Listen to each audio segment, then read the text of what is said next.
How much more of an India sell-off? Let's try and understand and probe who better than Vikash Kumar Jain from CLSA Investment Analyst India joining in on the show right now on the sidelines of their conference.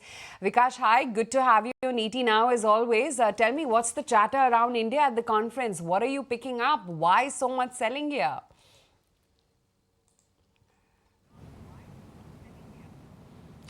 Hi, thanks for having me.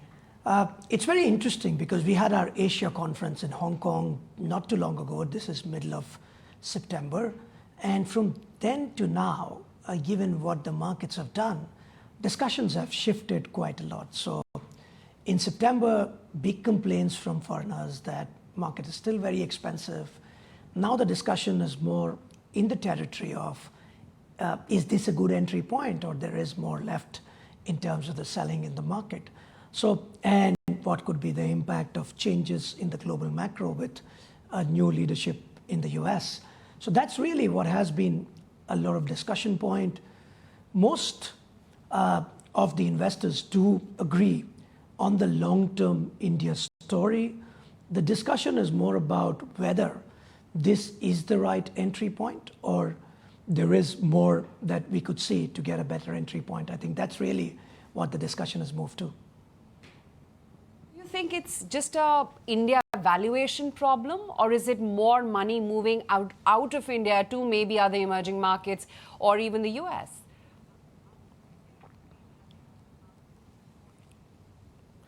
So what one needs to understand is where are we getting money from? And this is my favorite statistic that I keep highlighting, that of the $900 billion that is invested by foreigners into India, 90%, over $800 billion, come from money which has freedom to move from one market to another. So foreign money will always have influences of what they see in other competing markets.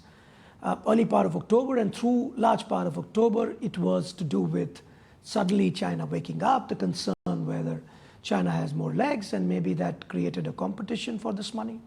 The second level of competition came from end of October to early November onwards, as we were trying to get into the Trump trade. And after the election results in early November, there's been competition of money moving out from the broader EM basket into the US basket.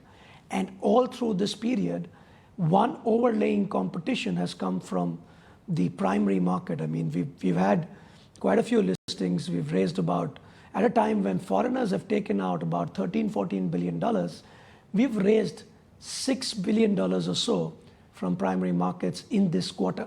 So there are all of these competing forces which have been in operation for the flow into the Indian secondary market. How do we see these forces panning out? I think the China part of the worry is kind of addressed for now because there's more nervousness on China with Trump coming in than excitement. Their initial reaction of the policymakers over there hasn't really satisfied the expectations of the market. So that part of the trade is for now on pause at least. The US part of the trade, I would argue, the initial euphoria of Trump coming in and money moving in favor of the US and away from EM is something that is on works and possibly coming to an initial pause as well. Because if you see the macro setting, after he came in, he announced a few of important people will be part of his administration. That created another level of surprise. There was a euphoria. And then the next leg of news from there is only going to come after his inauguration on 20th of January. So that's a January event. So I would say the initial part of that move is also done. Then the third side of competition has come from the primary market. Now this is interesting because if you look at the first 9 months, we saw about little less than 70 IPOs in the first 9 months of this calendar year. And the median listing gain, that is the first day gain versus the IPO price, was 30% for those IPOs. In this quarter, other than one IPO, all the other IPOs have seen nowhere close to 30% gain. So suddenly the overall, maybe the frothy excitement in the IPO market, you can also see in gray market premiums kind of vanishing and not so much excitement when new issues get listed. I think that part of the supply is also kind of cooling off. So a lot of these competition for flows into the secondary market are cooling off. That's why our recent report that we came out with just yesterday, our note called Dominarative, where we talk of, it's titled, No News is Good News. We believe that we could be in a macro lull period for a period of about 1.5 to 2 months, and that could at least be some kind of an interim rally which could happen. Whether this is start of a next leg of the bull market or this is just a rally within a larger correction is a difficult question for us to answer.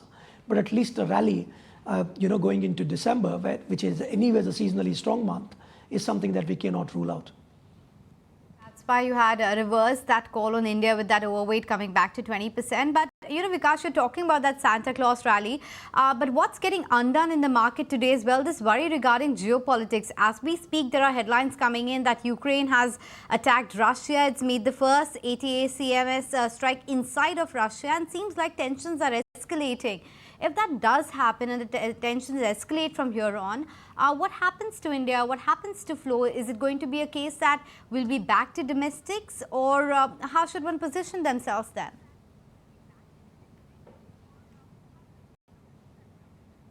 I think, events like those simply highlight that whatever people are expecting, in terms of a lot of things getting sorted out in favor of the US with President Trump coming in, is not all straightforward. I think this is typical to a lot of such event-based rallies. We've had our periods of election-based rallies where the fact is reality is generally not something which changes just with a magic wand. It takes its time. In fact, one of the things which was being talked about over the last week was perhaps a negotiation. Many macro commentators thought that a win with a peace negotiated between Russia and Ukraine in a manner which is more acceptable to both the parties is something which could be one of the first things that President Trump will focus on. But as you can see with many such events, not all of this is something which is very obvious, very easily controllable. So it just tells out that, yes, you've had a euphoria rally, but not all solutions will be immediate. So I think it just brings out that there is a period of unpredictability with a lot of lot of policies that the president has set. So, reality might not be as dramatic as what such election-based rallies make the market to price out. So, yeah, it's not going to sort themselves out with a magic wand, but something which was doing well for us was earnings, Vikash, and that was the, the saving grace of sorts that made the valuation somehow acceptable, because at least we were that, growth at that reasonable price kind of argument.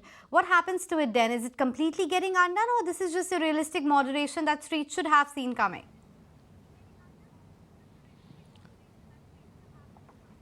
So, so we had turned, so we have this proprietary India Bull Bear Index, which had given a sell signal late September, and we had turned quite bearish in a report that we had done, where we were thinking of this being another worry.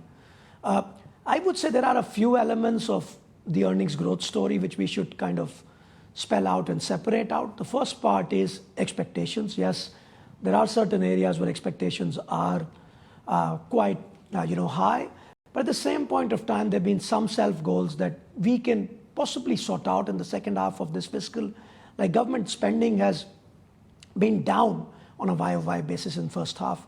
Second half could look much better, because if they were to stick to their annual budget plan, then government spending could be up 14% on a YOY basis for second half. Similarly, we've had two really bad inflation prints, and perhaps with those being behind us, we see much higher base for the next November and the December month.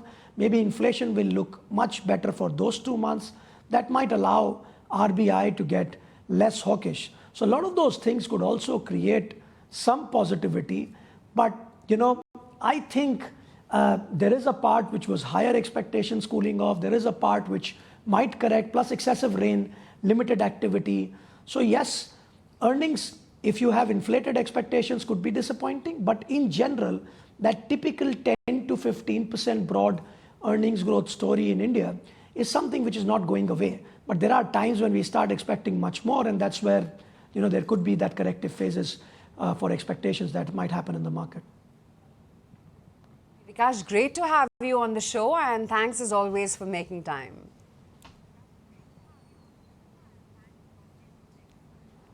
Thank you. Thanks for having me. If you like this video, then like, share and subscribe to ET Now.